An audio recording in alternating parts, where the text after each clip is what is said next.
एक सब्जी वाला हर रोज हमारे घर सब्जी देने आता था। वो मुझे रोजाना मूली देता और कहता, मैडम जी, ये खाने से आपका यह बच्चा पैदा होगा। शादी को 15 साल हो चुके थे, लेकिन औलाद नहीं हुई थी क्योंकि मेरा पति नामर्द था। ऐसे लोगों का कहना था, जबकि सच में जानती थी कि वो बहुत मोहब्बत करने वाला। लेकिन जब से मैंने सब्जी वाले से मूली लेकर खाना शुरू की थी, मेरा पति और मुझसे मोहब्बत करने लगा था। बस इसकी एक ही आदत अच्छी नहीं थी, वो हर रोज रात को मेरी आंखों पर पट्टी बांध देता था। मुझे ये सब काफ़ी अजीब लगता था, लेकिन उसने मुझे कसम देकर कुछ भी पूछने से मना किया था। मैं पति से बहुत मोहब्बत करती थी, इसलिए मैंने आगे एक सवाल नहीं किया। एक दिन वह घर से बाहर रास्ता रात को कमरे में आता और मेरी आंखों से बाहर रहता। जब रात को कमरे में आता तो मेरी आंखों पर पट्टी बांध देता। मुझे काफ़ी हैरत होती, लेकिन मैं खामोश हो जाती क्योंकि पति की कसम ली हुई थी। मैं अपने पति की बात को टाल नहीं सकती थी। मुझे स्कूल के बाद अपने पति ससुराल वालों की इज्जत और घर के कामों के बारे में ना सिर्फ बताया, बल्कि सिखाया भी गया, इसलिए मैं सबकी इज्जत करती थी। लेकिन 15 साल गुजरने के बाद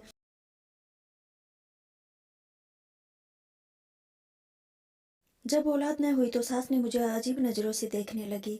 मुझे सास से डर लगता था, अगर वो मुझसे बांझ होने का ताना देती तो मेरी क्या इज्जत रह जाती, इसलिए मैं सास से दबकर चलती थी। लेकिन जब से सब्जी वाले ने सब्जी लेनी शुरू की थी, वो हमेशा मुझसे पूछता कि औलाद क्यों ना हुई, तो मैं भगवान की मर्जी कहकर टाल देती थी। और भगवान की मर्जी कहकर टालते बाकी सब तो भगवान के हाथों में था। इसमें मैं या मेरे पति कुछ नहीं कर सकते थे। उस दिन सब्जी वाले ने मुझे कोने में ले जाकर कहा, मैडम आपको पता नहीं, आप जरूर कोई साया होगा। अक्सर शादीशुदा औरतों पर शादी के बाद साया हो जाता है, जिसकी वजह से उनको औलाद नहीं हो पाती। हमारे पास एक ऐसी मूलियों का बगीचा है जो सबसे ज़्यादा उम्र वाले औरत को खिला दिया जाए तो वो भी प्रेग्नेंट हो जाती है। सब्जी वाले की बातें सुनकर मैंने शक की नज़रों से उसे देखा था। ये किस तरह का इलाज था भला? मूली खाने से मैं प्रेग्नेंट हो जाती? मुझे उसकी बातों पर जरा भी यकीन नहीं आया। मैं पढ़ी लिखी थी और इन बातों से नहीं आने वाली थी। तुमने क्या मुझे पागल समझा हुआ है जो मैं तुम्हारी बातों में आऊंगी, यकीन करूंगी? अगर मेरी सास को इस सब का पता चला तो मुझे तलाक दिलवाने में जरा देर नहीं करेगी। पहले ही वो इतनी बुरी नज़रों से मुझे घूरने लगी है, जैसे बच्चा पैदा करना मेरे हाथों में हो गया हो। ना भाई, ये सब कुछ मैं नहीं करूंगी। मैंने उसे मुंह पर साफ मना कर दिया, लेकिन वो मना नहीं करने के बावजूद भी मुझे कहता रहा, अरे मैडम, डर क्यों रही हो? आपको पता है कि आपकी सास इसलिए मुंह बनाती है क्योंकि उसे पोता चाहिए। अगर एक बार आप प्रेग्नेंट हो गई तो आपके गुण गाएंगी, सारा दिन दिन देख लेना। और पहली बात, आपको सास या किसी को बताने की ज़रूरत नहीं है। जब मैं नहीं बताऊंगी आप नहीं बोलोगे, कैसे पता चलेगा? आप फिजूल में इतना सोच रही है, एक बार अमल करके तो देख लीजिए। सब्जी वाले ने मुझे सच का आईना दिखाते लालच दिया था और मैंने उससे सोचने का वक्त मांगा। मुझे आज सोचने का वक्त दो, यह कहकर मैंने अपने कमरे की तरफ आ गई। जब मैंने सोचने का वक्त लिया तो यूं लगा जैसे वो सब्जी वाला बड़ा बेचैन हुआ, आपस कैसे भी हाँ कर दे। मेरे हाँ कहने की काम करने तो नहीं चाह रही थी, बस औलाद के लिए मूली खानी थी। जहाँ इतने टोटके कर लिए थे वहाँ एक और सही। और अगले रोज मैंने वाकई उसे हाँ में जवाब दे दिया, जिसे सुनते ही उसके चेहरे पर एकदम से अजीब सी मुस्कुराहट आ गई, जिसे मैंने नोट किया था। मैं मान गई थी क्योंकि मुझे भी औलाद चाहिए थी। मैं न चाहने के बावजूद इन सब बातों पर यकीन करके हामी भर चुकी थी और अब सबसे छुपकर मूली खाने लगी थी। जैसे ही सब्जी वाले सब्जी देने आता तो आगे पीछे देखता, जब कोई नजर ना आता तो जल्दी से मेरे आगे मूली कर देता, जिससे मैं अपने कमरे में छुपकर खा जाती। जब से मैंने सब्जी वाले से मूली लेकर खानी शुरू की थी, मुझे खुद में एक अजीब सी ताकत सी महसूस होने लगी थी। मुझे अपने शरीर में होने वाले बदलाव का एहसास सही तौर पर होने लगा था। मुझे यूँ लगता था जैसे मुझ पर नज़र रखी जा रही हो। उस रोज़ जब सब्जी वाला मुझे मूली दे रहा था तो मैं अभी मुड़ी थी कि मेरी सास मेरे बिल्कुल पीछे खड़ी मुझे घूर रही थी। इसे यूँ देखकर तो मेरे डर और खौफ के मारे पसीने छूटे जा रहे थे। जब उसने अपने दुपट्टे के पल्लू से मेरे होठ के पास कुछ साफ किया, बहू, अगर मूली इतनी पसंद है तो अंदर जाकर खा लेती, यूं भूखों की तरह। या खाने की क्या जरूरत थी? तुम्हारी माँ ने तुम्हारी ऐसी परवरिश की है क्या? अब मेरा मुंह क्या देख रही हो, जाकर खाना बनाओ, मेरी सास ने गुस्से से कहा। और उसकी बातें सुनकर मुझे अंदाजा हो गया कि शुक्र है इसे यह मालूम हुआ कि मैंने सब्जी वाले से मूली लेकर खाई है। मैंने जल्दी से सास से माफ़ी मांगी और खाना बनाने किचन में चली गई, लेकिन सास की बातों पर कुछ देर के लिए मेरा रंग सफ़ेद पड़ गया था, जिसकी वजह से पक्का सास को दाल में कुछ काला लग रहा होगा। मैंने सोच लिया था, आज के बाद अगर कभी ऐसा हुआ तो अपने चेहरे की रंगत बिल्कुल नॉर्मल रखनी है और बिल्कुल भी बौखलाना नहीं है। आजकल मेरा पति भी मुझे बहुत वक्त दे रहा था, जिसकी वजह से मैं काफ़ी खुश रहने लगी, लेकिन आंखों में पट्टी होने की वजह से मैं जल्दी नींद की वादियों में उतर जाती थी। अब मैं भाग भाग कर सास की काम करने लगी थी। इस दौरान एक बहुत ही अजीब हरकत हुई थी। अब सास ने सब्जी वाले को हमारे घर के पिछले क्वार्टर में रहने के लिए जगह दे दी थी। अब वो रोज़ सुबह भोर के वक्त जाता और ताज़ा सब्जी लेकर आ जाता था। मुझे सास की हरकत कुछ अजीब लगती थी, लेकिन वो लोग इस गांव के अमीर लोग थे। इनकी अपनी हवेली थी, इसलिए कभी कभी अगर खुश होते तो यूं ही गरीबों पर मेहरबान हो ही जाते थे। इसलिए ज़्यादा देर तक इस बात को अपने दिमाग पर सवार नहीं किया, लेकिन मुझे यूँ लगने लगा था जैसे मेरी सास मुझे पर नज़र रखे हुए है। मैं जहाँ जाती सास पता नहीं कैसे उस जगह पहुँच जाती। अब सास का यूँ सब्जी वाले को घर में पनाह देना, ये सब सोचकर मेरे दिमाग में सर में दर्द होने लगता, लेकिन कोई भी सुराग हाथ नहीं लग रहा। मुझे अजीब सी बेचैनी और दिल में अजीब अजीब ख्याल आने लगे। अब यूँ तो महसूस होने लगा था जैसे वो सब्जी वाला मुझे घूर घूर कर देखता हो, लेकिन इससे सब में अपना वहम ही समझती रही। मूली खाते हुए मुझे 1 महीना हो चुका था जब भी मेरी अचानक से तबीयत बिगड़ी थी। जो बात मुझे पता चली, मुझे अपने कानों पर यकीन ना आया। मैंने भगवान का धन्यवाद किया और अकेले में सब्जी वाले को बुलाकर उसे पैसे भी दिए और उसका धन्यवाद किया। मुझे यूँ खुश देखकर वो सब्जी वाला अजीब सा हंसा और बोला, मैडम यूँ पैसे नहीं बल्कि कुछ और चाहिए। उस समय इतनी खुशी थी कि मैंने जल्दी से हामी भर दी। तुम जो भी कहोगी सब मिलेगा, बताओ क्या चाहिए तुम्हें। मैंने पूछा तो वह अजीब तरीके से हंसने लगा। मैडम, यह मेरी वजह से ही तो हुआ है, इसलिए मैं कीमत भी अच्छी खासी करूँगा, लेकिन आप मुझे वो नहीं दे सकती जो मैं चाहता हूँ। इंतजार करो, मैं खुद ही बता दूंगा। और हाँ, एक बात याद रखना, जो मूल्य मैं रोजाना देता हूँ उसे नागा करने का सोचना भी मत, वरना अपने बच्चे से हाथ धो बैठोगी। मैं इससे ज़्यादा कुछ नहीं बता सकता। वो अपने लबों पर एक अच्छी धुन बजाता हुआ चला गया, लेकिन मेरी खुशी से भंग डाला गया। अब तो मैं गलती से मूली खाने में नागा नहीं कर सकती थी, क्योंकि मुझे इतने सालों बाद खुशी नसीब हुई थी। खुशी के मारे मेरी सास सबको मिठाई बांट रही थी, मैं गरीबों को दान दे रही थी। हवेली को फूलों से सजाया गया था, पूरे गांव की दावत रखी गई थी। मेरी सास बहुत ही अच्छी थी। मुझे यह सब देखकर रोना आ गया था। शायद प्रेग्नेंट होने की वजह से मेरे शरीर में बदलाव आ रहे थे, जिसकी वजह से मैं कभी रोने लगती तो कभी हंसती थी, तो कभी बिना वजह गुस्सा करने लगती थी। इसी दौरान सास मेरा बहुत अच्छे से ख्याल रख रही थी। मेरे लिए नौकरानी का भी इंतजाम किया गया था। एकदम से मेरी कदर बढ़ चुकी थी। उस सब्जी वाले से सही कहा था कि मेरे प्रेग्नेंट होने का सुनकर सब सही हो जाएगा, और बाकी सब सही हो गया था। सास तो सही हो चुकी थी, लेकिन अब रोज़ मुझे मूली खानी पड़ती थी। सब्जी वाले की कोई शर्त होती। एक दिन मैं उसे घंटा अपने पाँव कर दिया। मैं यह सब करते हुए काफ़ी परेशान रहने लगी थी। अगर सास को या मेरे पति को यह पता चल जाता तो मेरी कितनी बदनामी होती। सब लोग दिल में यह ख्याल आ सकता था कि मेरा बच्चा ही नाजायज है। मैं यह सब नहीं होने दे सकती थी। मैंने सोच लिया था, अब कुछ ना कुछ तो करना ही पड़ेगा, वरना मैं बुरी तरह फंस सकती हूँ। मैंने सोच लिया था, मैं मूली नहीं खाऊंगी और फिर सब्जी वाला फरमाइश कैसे करेगा। अगले दिन मैं अपनी सोच पर अमल करते हुए मूली खाने से मना किया, तो सब्जी वाला परेशान हो गया और बोला, देखो मैडम, एक शर्त को ना मानने की वजह से अगर ये सब करोगी तो नुकसान तुम्हारा ही होगा, मैं बता रहा हूँ। अभी तो मैंने सिर्फ कपड़े धोने का कहा था, लेकिन अगर शाम में तुम खुद चल कर आई तो तुम्हें मेरे लिए खाना अपने हाथों से ना सिर्फ बनाना पड़ेगा, बल्कि मुझे खिलाना भी पड़ेगा। सोच लो, उसने तो मुझे सीधी सीधी धमकी ही दी थी ना। जैसे इसे यकीन हो कि मैं ज़रूर आऊँगी। लालत है तुम और तुम्हारी शर्त पर। तुम्हें जरा भी शर्म नहीं आती। मैं शादीशुदा हूँ और प्रेग्नेंट भी हूँ। मैंने गुस्से से कहा, तो प्रेग्नेंट हुआ तो मैडम जी मेरी वजह से ही तो हो। अगर इसकी कुछ कीमत वसूल कर रहा हूँ तो इतनी परेशान क्यों हो रही। मैंने तुमसे रात को सोने को तो नहीं कहा।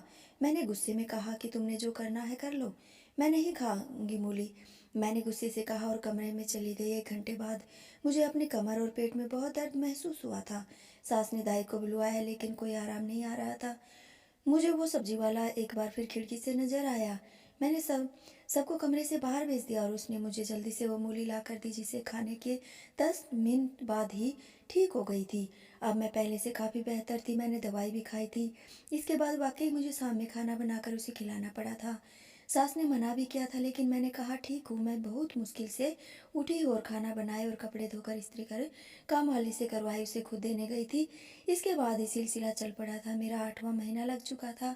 सब बच्चों की खरीदारी कर रहे थे और मैं अब खुश भी थी। और एक बार बच्चा पैदा हो जाए, सब्जी वाले का वो हाल करवाऊंगी कि सारी जिंदगी याद रखेगा। वैसे भी पिछले कुछ दिन मुझ पर बहुत भारी गुजर रहे थे। मुझे अपने पति के बजाय सब्जी वाले के सारे काम करने पड़े, वो भी छुप छुप कर। सिर्फ एक बार मेरा बच्चा सही सलामत इस दुनिया में आ जाए, लेकिन उसी दौरान एक बड़ा अजीब वाक्य हुआ था।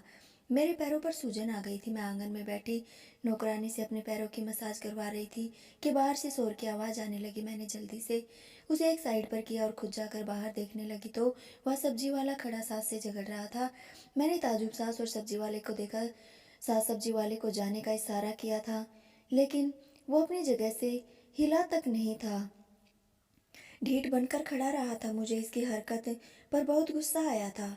वो मेरे अलावा भी घर के लोगों पर हुक्म चलाने लगा था। आखिर इन सब की वजह क्या थी? वो क्या साबित करना चाहता था? और फिर मेरे पास आकर बोला था, यह बच्चा जो तुम लेकर घूम रही हो, यह मेरा बच्चा है। इसकी बात सुनकर तो मेरी रूह लहर चुकी थी।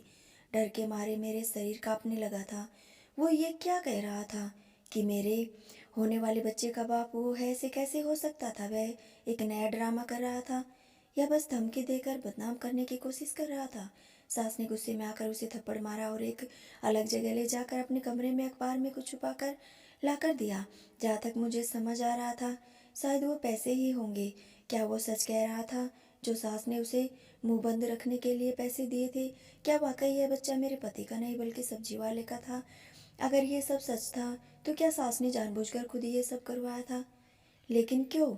वो क्यों चाहती थी अपने बेटे की बीवी के साथ ऐसा करके एक नाजायज बच्चे को क्यों पैदा करवाना चाहती थी? और इन सबसे ऊपर एक और बात थी, क्या मेरे पति को अपनी माँ की सारी सच्चाई का पता था? क्या वो इन सब में शामिल था? लेकिन कोई गैर मर्द ऐसा कैसे गवारा कर सकता था?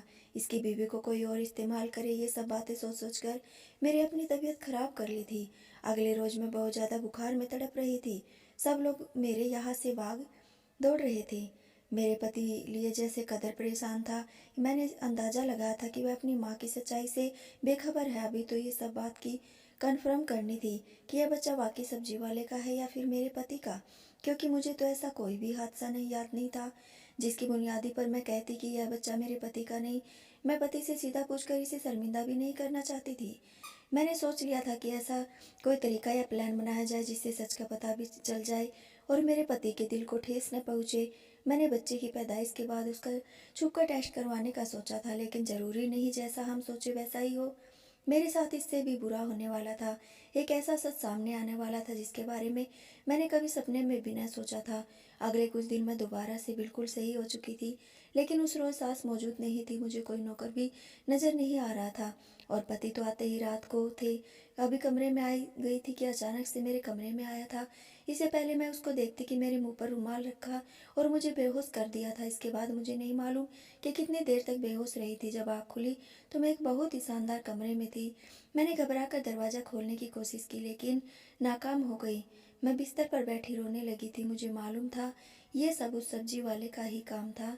शायद सास भी इन सब में साथ में शामिल थी। मैं नहीं जानती थी वो दोनों मिलकर क्या करना चाहते थे। सबसे सब्जी खिलाकर पता नहीं क्या किया मैं प्रेग्नेंट हो गई। इसके बाद मुझे ब्लैकमेल कर रहा था।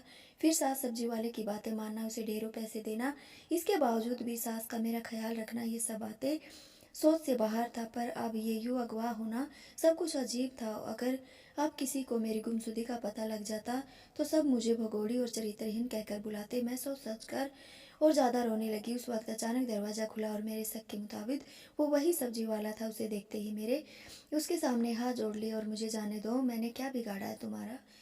क्यों मुझे यूँ सारी दुनिया के सामने रुसवा करना चाहते हो? मैं किसी को कुछ नहीं बताऊंगी। मैं इतनी मिन्नतें कर रही थी कि कुछ नहीं बताऊंगी, इसकी मिन्नतें कर रही थी, लेकिन वो खामोश बैठा बस मुझे सुन रहा था और गौर से देख रहा था। देखो, तुम जितने कहोगी मैं उतने पैसे देने के लिए तैयार हूँ, लेकिन मेरे साथ ऐसा करो, मुझ पर यूँ लांछन न लगने दो। अगर मैं न गई तो सब मुझे चरित्रहीन समझेंगे। मैं तुम्हारे आगे हाथ जोड़ती हूँ, मुझे छोड़ दो, मैं तुम्हारी सारी बातें मानूंगी, सारे काम भी करूंगी, लेकिन मुझे जाने दो। इस बार वो मेरी बात को ध्यान से सुनते हुए अचानक मुस्कुरा पड़ा और बोला, ये सब तो तुम सच आने के बाद वैसे भी अपनी मर्जी से करोगी, इसलिए मुझे इसकी परेशानी नहीं, लेकिन अब जो मैं तुम्हें सच बताने जा रहा हूँ उसे ध्यान से सुनना, क्योंकि अब मैं सिर्फ सुनाऊंगा नहीं बल्कि सबूत भी दिखाऊंगा। सब बताने के बाद मैं तुम्हें घर छोड़ कर आऊंगा, लेकिन इसका बाद तुम घर भी चाहोगी। सब्जी वाले ने मुझे कहते हुए ही बोलना शुरू किया था कि मेरा ताल्लुक उसी गांव से है जहां पर तुम शादी करके आई थी, और यह सब बातें शादी से पहले की। मेरा बाप नशा करता था, जिसकी वजह से उसने अपनी बेटी को जुए में हार दिया था, और जब लोग इसे लेने आए तो मैंने बहन को बचाने के लिए जल्दी से अपने ही बाप को इनके हवाले कर दिया और कहा कि इसे चाहे मार दो लेकिन बहन को छोड़ दो, लेकिन अपने ही बाप को इसके हवाले कर दिया था। चार लड़के न माने, मैंने इसके सिर में डंडा मारा और अपनी बहन को हवेली में ले आया। वहां पर नंदनी मौसी के पास चला गया और मदद की भीख मांगी, तो उसने मेरे सामने शर्त रखी थी। मैंने सुने बगैर ही हामी भर दी। उसने मेरे बाप को जेल भिजवा दिया था, और साथ ही इन लोगों को भी मेरे बाप से नशा न मिलने की वजह से इन लोगों को भी गुस्से और जज्बाती में आकर वही खुदकुशी कर ली थी। इसके बाद मैंने अपनी बहन की जल्दी शादी करवा दी थी, लेकिन नंदनी मौसी की शर्त सुनकर मैं दंग रह गया था। जैसे जैसा कहती गई मैं बिल्कुल वैसे ही करता गया था। इनका बेटा नामर्द था, इसे पहले 3 दफा तलाक हो चुका था। इस बार इसने शादी करने का कहा दुनिया वालों के सामने। अनुज का शादी करने का हुआ तो इसका बेटा था, लेकिन असल में शादी मेरा और तुम्हारा हुआ था। मेरा नाम भी अनुज ही है। इसने कहा कि जल्द बच्चा पैदा नहीं करना बल्कि देर से बच्चा पैदा करना, जिसकी वजह से तुम भी इसकी मुट्ठी में ही रहती और इसकी शुक्रगुजार रहती। जब अनुज तुम्हारी आंख पर पट्टी बांधता था तब मैं कमरे में आता और वह चला जाता। वो बस अच्छा पति होने की अदाकारी करता रहा। मूली में पहले तो ऐसी दवा छिड़कने था जिसे ताकत आए और गर्भ न ठहरे, लेकिन जब नंदिनी मौसी ने कहा कि अब बच्चा चाहिए तो वो दवाई बदल डाली। अब मैं ताकत की दवा मूली पर छिड़कता था, लेकिन जब तुम प्रेग्नेंट हो गई तो मैंने कोई भी दवा छिड़कना बंद कर दी थी। वो बच्चे को नुकसान पहुंचा सकती थी, और मुझे अपनी औलाद को नुकसान पहुंचाकर क्या मिलता। उस रोज तुमने मूली खाने से मना किया तो मैं डर गया मेरा राज खुल ना जाए, इसलिए कुछ भी बोल दिया। लेकिन तुम्हें जब तकलीफ हुई तो पता चला अगर शुरू के गर्भ में ऐसा हो जाता है, और तुम्हें जब मेरे काम रहती तो मुझे बहुत खुशी होती थी। दिल करता था मैं अपने बच्चे को महसूस करूं, लेकिन मैं ऐसा नहीं कर सकता था, इसलिए वह सब नाटक किया। उस रोज मैंने नंदिनी मौसी से कहा कि अब और नाटक नहीं कर सकता, मेरा बच्चा होने वाला है। मैं अपनी बीवी को सच सच बताना चाहता हूँ, क्योंकि तुम मुझसे नफरत करने लगी थी जो मैं बर्दाश्त नहीं कर पा रहा था। लेकिन उसने पैसे दिखाकर मुझे भी धमकी दी थी, अगर मैंने ऐसा वैसा कुछ किया तो वह तुम्हारा बच्चा गिरा देगा और बच्चा मार देगा। मैं डर गया था इसलिए वहां से चला गया था, लेकिन अब तुम्हें वहां छोड़ना खतरे से खाली नहीं था, इसलिए मैंने तुम्हें अगवा कर लिया था। नंदिनी कुछ नहीं कर सकती थी, वह जानती है तुम्हें मैं लेकर गया हूँ और इसे तुम्हारी फिक्र भी नहीं है। तो वह बच्चा दिखाकर सबको यह साबित करना चाहती है कि इसके बेटे में कोई खोट नहीं। वो लड़कियां ही बांझ थी, और लोगों में अपनी बेटे की इज्जत बरकरार बरकरार रखने के लिए यह नाटक कर रही थी। जब वो खामोश हुआ तो मैं बेजान से अपनी जगह पर बैठ गई। मेरी सास ने मेरे साथ कैसा धोखा किया था, सिर्फ इसने ही नहीं मेरे पति ने भी, लेकिन वो मेरे आसपास ही रहा। इस बात से मुझे कुछ हौसला हुआ था। अब मैं दोबारा वही नहीं रहने वाली थी, लेकिन इन माँ के बेटे की सच्चाई सारी दुनिया को दिखाना चाहती थी। मैं इसके साथ शहर में ही रही। नंदिनी मौसी दोबारा इसके साथ शहर में नंदिनी मौसी दोबारा हमारे पास आ चुकी थी और कुछ ना बोलने की धमकी दे चुकी थी। जब मेरा बेटा पैदा हुआ उसी वक्त मैंने अपने पति और बेटे का डीएनए टेस्ट करवा ली और गांव जाकर सबको सच बताकर नंदिनी का असली चेहरा दिखा दिया था, जिसने सिर्फ अपने बेटे का राज छुपाने के लिए मुझे मेरे पति से दूर रखा। और अगर इस दौरान कुछ गलत हो जाता तो मैं कभी खुद को माफ न कर पाती। सब लोगों ने नंदिनी पर थू थू की और इस बेटे को भी बहुत बुरा भला कहा था। मजबूरन इन दोनों ने वह गांव छोड़कर जाना पड़ा था। अब मैं और मेरा पति इसी हवेली में रहते। हम दोनों अपनी जिंदगी में खुश हैं। मेरे पति ने ये सब अपनी बहन की जान बचाने के लिए किया था, इसलिए मैंने उसे माफ कर दिया, और वो तो हमेशा की तरह मेरे साथ ही था। आपको क्या लगता है इतना गंदा खेल खेल कर सही किया था? क्या मेरे पति ने सब्जी वाला बनकर अपनी बहन को बचाने के लिए जो किया सही था? मैंने उसे माफ करके सही किया था, या मुझे छोड़ देना चाहिए था? कमेंट सेक्शन में अपनी राय जरूर कीजिएगा। कहानी पसंद आई तो वीडियो को लाइक करें और ऐसे ही अच्छी कहानियाँ सुनने के लिए चैनल को सब्सक्राइब करें। धन्यवाद दोस्तों।